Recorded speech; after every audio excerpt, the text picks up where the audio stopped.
Bienvenue les amis sur la meilleure chaîne d'essais d'armes dotée du meilleur animateur que vous puissiez espérer avoir. Je m'appelle Paul Lefebvre et aujourd'hui je vous présente la lampe tactique avec visée laser Olight BAL PRS.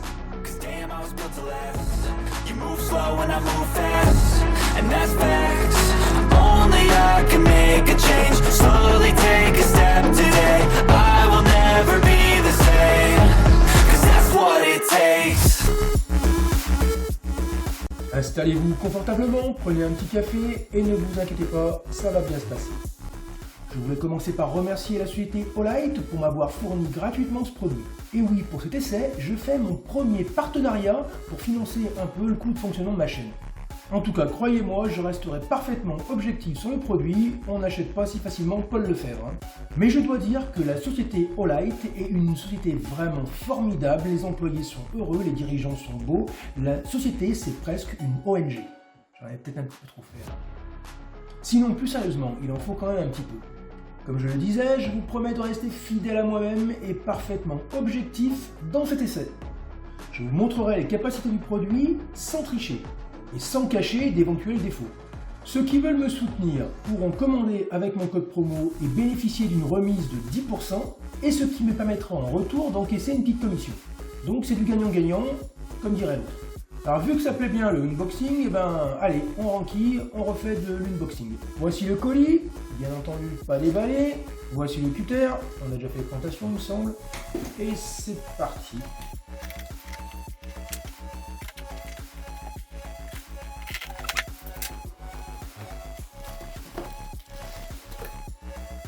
Qu'est-ce que c'est que ce truc? Une boule de geisha?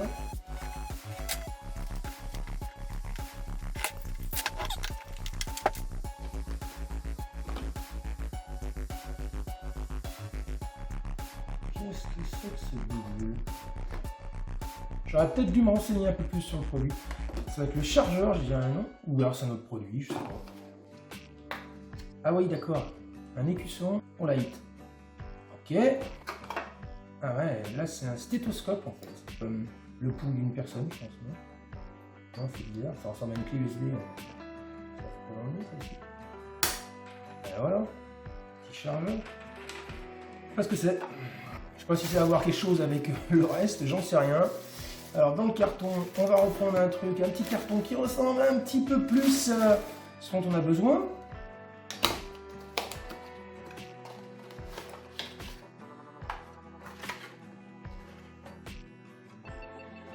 Punaise, c'est petit, hein. C'est petit punaise, machin. Ah, voilà le produit. Alors ça, je pense que c'est autre chose. Je sais pas ce que c'est. J'ai aucune idée de ce que c'est ce truc, quoi. C'est un petit cadeau supplémentaire, j'imagine. Regardez, c'est un chargeur qui est... Ah ouais, c'est le même chargeur. Donc du coup, j'ai deux fois le cordon de charge. Voilà, tac. Bon, on va le mettre en charge. On va faire un petit peu de ménage.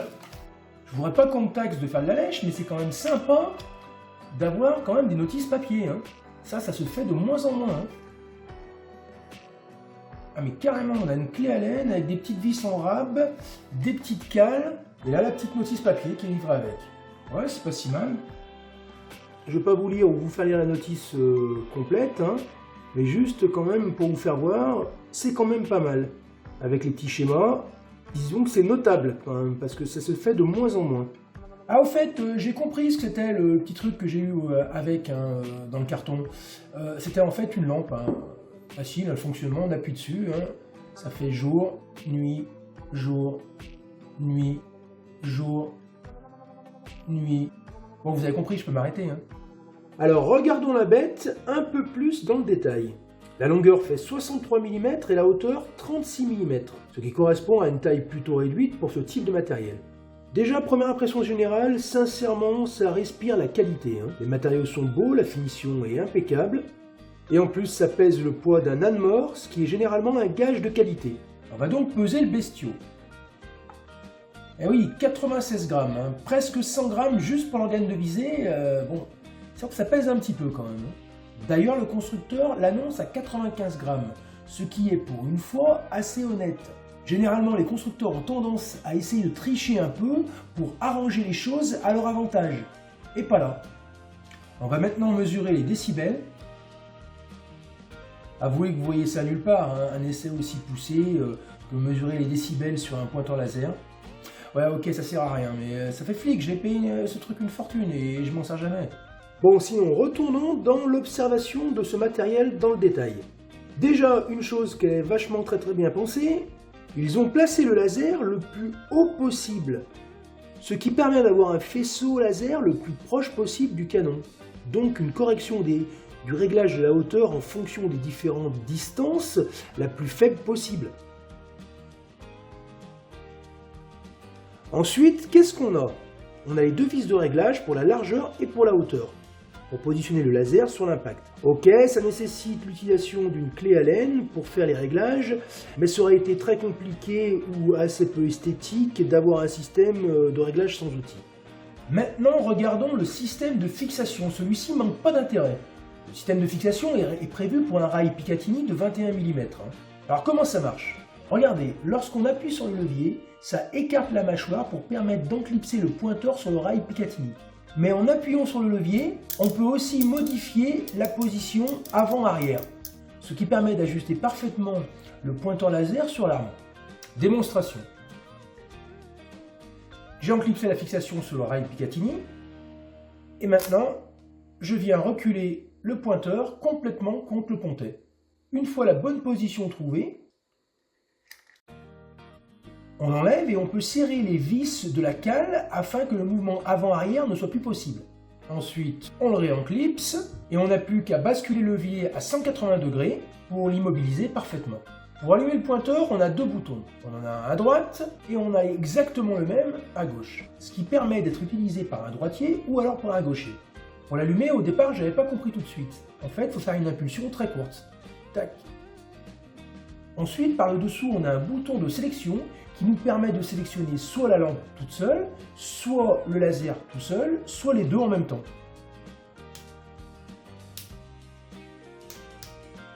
Alors vous remarquerez, pour ceux qui ont la chance de ne pas être daltoniens, que le laser est vert. Et à ma grande surprise, la couleur ne peut pas être modifiée. C'est vert ou vert. Deuxième chose surprenante, l'intensité du laser ne peut pas être modifiée non plus. Mais bon, après c'est peut-être pour optimiser l'efficacité, on verra ça en tir.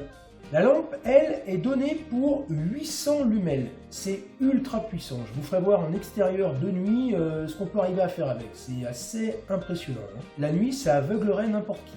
L'intensité du laser n'est pas réglable, mais par contre la lampe, oui.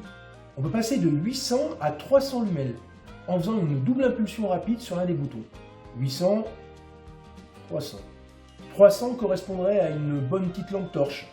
Et 800 correspondrait plus au cramage de la rétine de manière irréversible. Non, je déconne, mais dans la courge, ça déboîte. Hein. Voilà ce que ça fait en pleine nuit. Là, on est dans la nuit noire. Hein. On est à une distance à peu près de 10 mètres. Voilà, une distance qui est à peu près de 40 mètres. C'est impressionnant comme ça éclaire. Hein. Et on voit distinctement le point vert. Hein. Là, on ne doit pas être loin de 50 mètres de distance. Voilà, là c'est l'éclairage du téléphone, c'est l'éclairage de la torche du téléphone. Voilà ce qu'on a à peu près comme éclairage. Et là, c'est l'éclairage de la lampe. L'autonomie donnée par le constructeur est de 30 minutes avec la lampe pleine puissance plus le laser. Mais on testera ça. Le système de rechargement est vraiment extra. Hein. C'est une prise magnétique. Tac.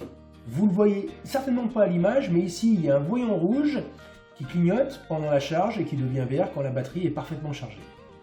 D'ailleurs, l'indice d'étanchéité est en IPX4, ce qui signifie que le produit est adapté à toutes conditions climatiques et peut résister à de fortes projections d'eau. Mais il ne résiste pas à l'immersion. Ce qui m'intriguait par rapport à l'étanchéité, c'est qu'il semblait avoir deux bornes de charge apparentes, le plus et le moins, qu'on voit ici.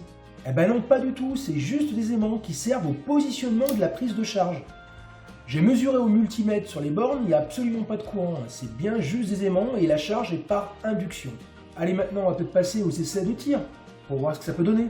L'utilisation de l'Armada pour tester cette visée laser au light, c'est juste pour faire un essai dans une situation où la précision de ce test est largement supérieure aux besoins réels. Ce test sert seulement à pousser à l'extrême le contrôle de la précision de cette visée laser, pour pouvoir voir de quoi ce matériel est vraiment capable.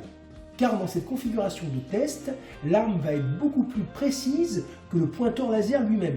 Tester ce laser uniquement avec un simple pistolet semi-auto, qui serait forcément moins précis que le pointeur laser, donnerait une indication de la précision du pistolet avec celle du tireur. Avec ce test, on saura la précision maximale possible avec cette visée laser Olight. Bon, maintenant vous me connaissez, moi pour me faire une bonne idée, ce que je veux c'est faire un comparatif. Et donc c'est ce qu'on va faire, on va comparer la Olight avec un laser bas de gamme, on va dire, qu'on trouve à 30-40 € dans le commerce. Et on va voir l'écart qu'on peut avoir au niveau précision, au niveau rendement. Bon, ben le comparatif il sera vite fait, puisque avec ce type de point rouge, j'avais jamais fait attention qu'on ne pouvait pas s'éloigner autant que ça. Je tire la plupart du temps à 10 mètres, je l'ai utilisé avec plusieurs armes, ça marche très bien, mais à 25 mètres, on voit même pas le point, c'est vite vu. Hein. Et même avec ma longue vue réglée avec un grossissement à 25 fois, j'arrive même pas à distinguer le point. Ils se font sur la distance. Hein. Donc le comparatif, ce sera vite vu. Mais je m'attendais pas à des miracles, hein, parce que de toute façon, au niveau de la stabilité, ça n'a pas l'air terrible. Alors petite information importante, j'ai passé presque 2 barilets, un peu moins que 20 tirs pour stabiliser le réglage. Au début, le réglage se décalait tous les 2 ou 3 tirs, comme s'il y avait une période de rodage pour que tout se mette bien en place. Après mes 2 chargeurs pour stabiliser le réglage est maintenant parfaitement stable, je peux donc commencer l'essai de tir de précision. Je regarde dans la lunette, mais je ne vais pas utiliser la croix de la lunette pour ajuster mon tir. J'ai volontairement déréglé ma lunette pour utiliser seulement le point du laser pour ajuster mon tir. La lunette me servant que de grossissement pour pouvoir voir la position du point vert sur la cible. C'est donc bel et bien le point vert qui guidera mon tir.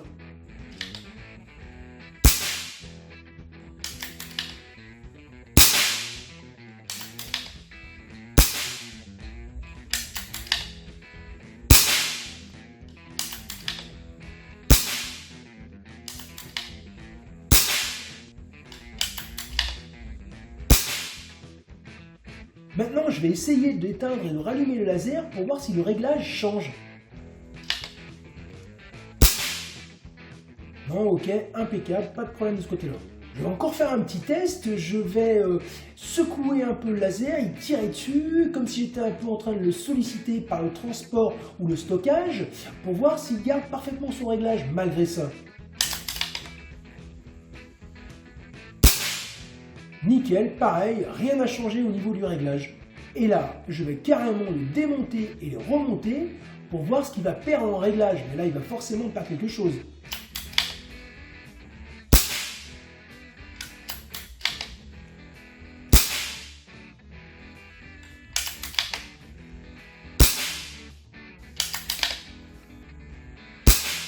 Alors voilà le résultat. Comme je l'ai dit tout à l'heure, j'avais réglé la croix par ici, pour viser uniquement avec le point du laser.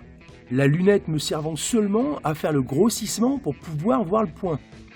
Donc si on supprime celui-ci, qui est peut-être un manque de précision de ma part, on a 10 tirs dans 8 mm par 8 mm. Alors quand je l'ai éteint, allumé, ça n'a rien changé. Quand je l'ai pris à la main et je le secouais, ça n'a rien changé non plus. Par contre, quand je l'ai démonté, j'ai eu ces tirs-là.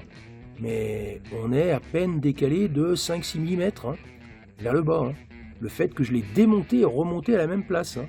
En fait, la précision est quasi absolue, ça veut dire que ça tire toujours sur le point. On ne peut pas être plus précis puisque le point est trop gros pour être encore plus précis. Sachant que le plomb il fait 5,5, je pense 8 mm, on est quand même pas mal.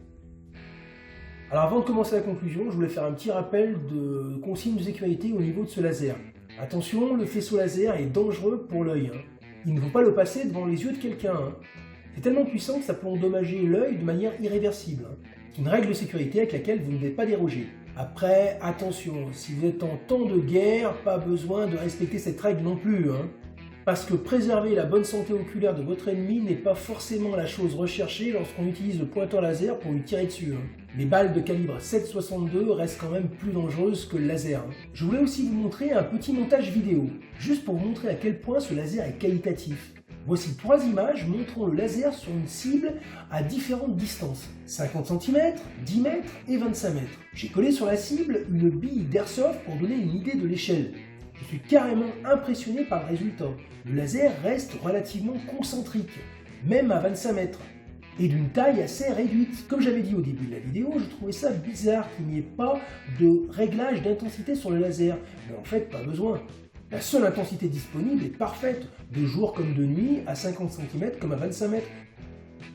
J'ai testé l'autonomie en chronométrant précisément. Et ben c'est encore mieux que ce que le fabricant annonce. Le laser plus la lampe à pleine puissance, je suis arrivé à 36 minutes avant que tout s'éteigne. C'est fou quand même, 6 minutes de plus que ce qui était annoncé par le fabricant. Bon, passons au point négatif et au point positif de ce viseur laser. Alors premier point négatif, pas de laser rouge, que du vert. Mais bon, après c'est peut-être au bénéfice d'avoir un laser vert de meilleure qualité. Petite remarque aussi, j'aurais bien aimé l'existence d'une version sans la lampe, juste avec le laser, ce qui aurait permis d'avoir un système plus léger, plus petit et surtout moins cher. Car la lampe c'est surtout pour la défense du domicile, bon, c'est pas très utile pour s'amuser avec, s'entraîner à tirer. Il y a aussi comme point négatif, un poids peut-être un petit peu élevé, mais comment avoir une puissance importante et une bonne autonomie, donc une grosse batterie, un boîtier tout métal sans avoir un certain poids, c'est pas vraiment possible je pense. Autre point négatif, il n'y a pas de réglage d'intensité du laser, mais la qualité est tellement bonne de près comme de loin que est-ce qu'on en a réellement besoin? Comme point négatif, il y aura aussi le prix. Ça reste un certain budget, c'est clair, mais avec le niveau de qualité et de performance, fallait pas voir une chose comme ça, moins de 100 €.